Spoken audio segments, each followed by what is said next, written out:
guys, it's Rebecca Taylor hair, or just my name is Rebecca Taylor, and I'm here today to do some colorful hair per usual. So what we got going on? We got Tegan, and come meet Tegan first of all. Look how amazing his hair already is. I can't take credit for this. He pre-lightened his own hair and toned it, and it's beautiful and healthy and wonderful. So white. I know, it's super duper white. And he's got a pretty fresh freaking cut going on too, which I might talk him into like some sort of undercut design. I don't know. Oh, I'm not. Can I do that? I'm not a yeah, okay, good. He's also a hairstylist, so he knows the lingo, he knows what's going on. He's had his hair like multiple different colors, so again, he was nice enough to clean his palette up and make it nice and platinum for us to do what we're gonna do today. Thanks. So we're gonna mix color, that's the first thing. And I'm using Kenra, and I'm using B3 in my Kenra, and I haven't even mixed that up yet, so come on. Because this is a huge space and you'll have to navigate through it. Yeah, this is literally all we're doing.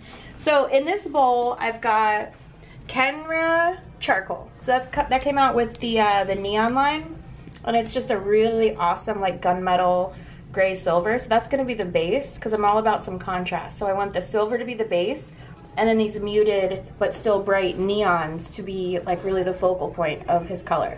So I started out with white or clear, just any direct dye white will do, but I started out with those as a foundation in the bowls, and then I'm going to mix different colors with the white so it's just not like bright and straight out of the tube.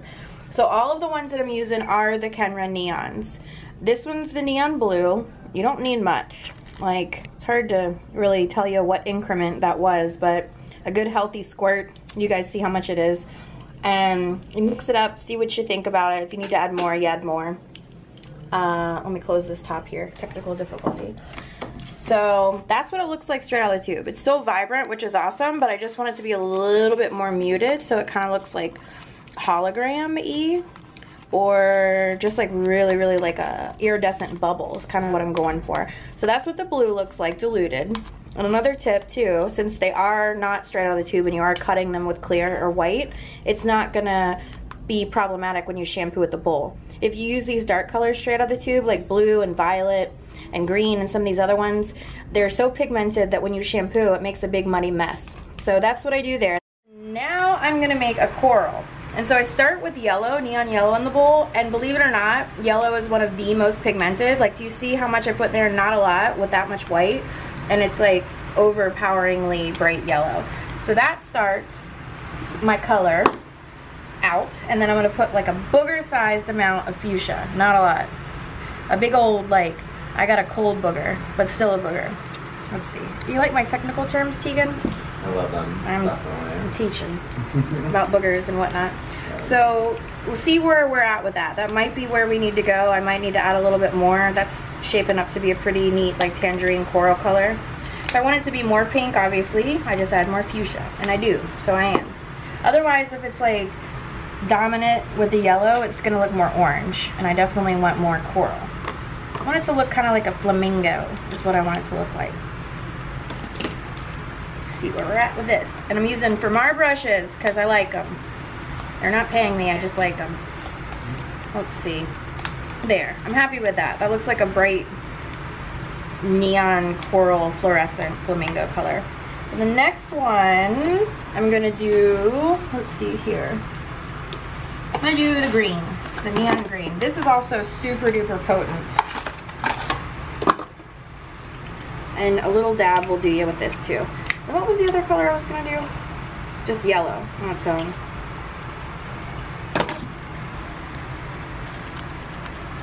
Might need a little bit more with that, because that looks kind of like a spearmint color. That's pretty though.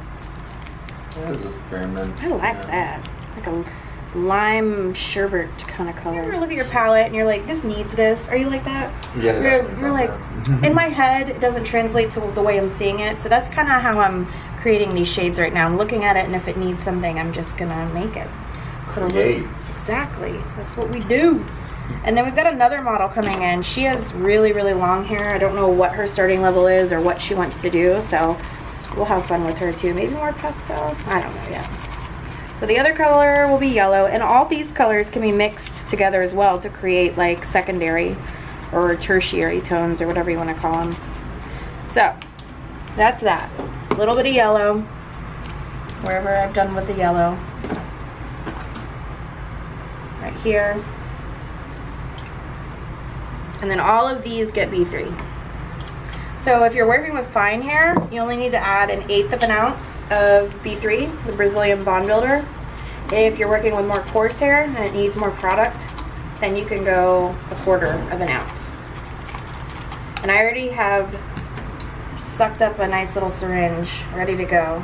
You can, it comes with a reservoir that you squeeze and it just like fills up the reservoir. But this looks weird and cool, so I want to be Mr. Wizard and I'm going to do this. I know. I like your sound effects. Yeah. Isn't that neat? Don't you feel like a wizard? Yeah. I do. Potion master. I know. Alchemist and shit. A little bit of that, a little bit of that. That has more in it, so I'm going to mix more. There. And then you can squirt the rest back down in there. Done and done. So this is just going to make sure the canvas is like really nice and healthy. So if it has a healthy canvas, then the color's going to last longer and be more saturated and have more even coverage, all that good stuff. Stuff's mixed up. I'm going to take these over to my trolley and get started. And the first thing I'm going to do is really boring, you guys. We'll probably zip through that, but it's a shadow root because I want to add depth and I want to add this cool tone by the scalp and on his short hair. So I have applied the charcoal silver gray all over his base, and now I'm doing like a color melt on this shaved part that's going to be the gray to the blue to the green to the yellow, so like a really cool gradient. Okay, so I'm starting from closer to the nape and working my way forward, but I'm picking the different colors now to color melt off of the silver charcoal, and the first color I picked was a color to sort of counteract and balance with the colors that we did along the back and the sides. So this pink is gonna pop against the blue and the yellow, and then I'm going to go up and alternate rainbowy type colors melting into the silver.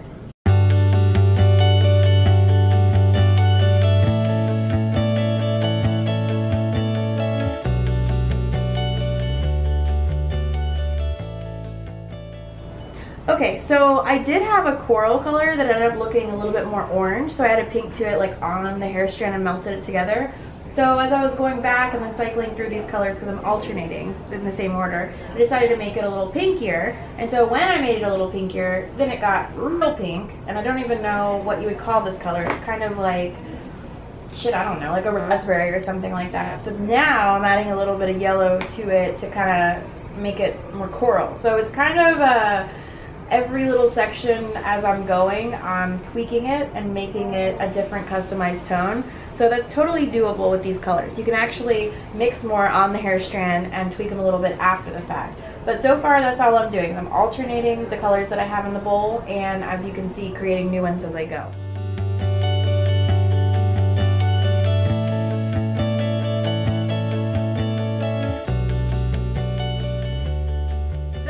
I blow dried for volume, I blew dry for volume using a round brush, and now I'm going to flat iron just to get the ends like really sealed and shiny, not to make it like bone straight. I'm actually using a little bit of a bevel, but it's going to really make the color pop. If it's flat iron, the ends won't look kind of like cuticle open, frayed and everything. So after I'm done flat ironing, I'm going to actually use a wand and give it some waves, because he does that Mer-Man like badass hair thing he does, and we're gonna do that on him, and I'm gonna style it back and forward and this way and that way and take a shit ton of pictures, and you'll probably see the pictures inserted.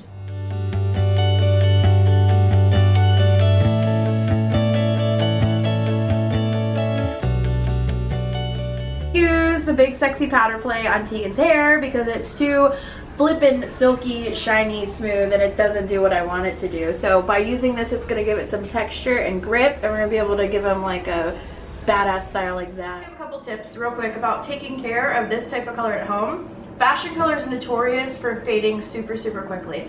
So a few things that you can do to take care of it. One would be to shampoo less frequently. If you shampoo every day, maybe consider switching up. Every second day, every third day, use dry shampoo in between. Another option is to go easy on the heat, because that definitely makes the color fade. And lastly, just use really cold water. It's as simple as that. It may not be super comfortable if you live somewhere cold, but that's the way you keep your color lasting. So those are some tips and tricks on the fashion color. I'll leave my Instagram, all that good stuff. Like, subscribe. Thank you guys for watching. We hope you have a good night.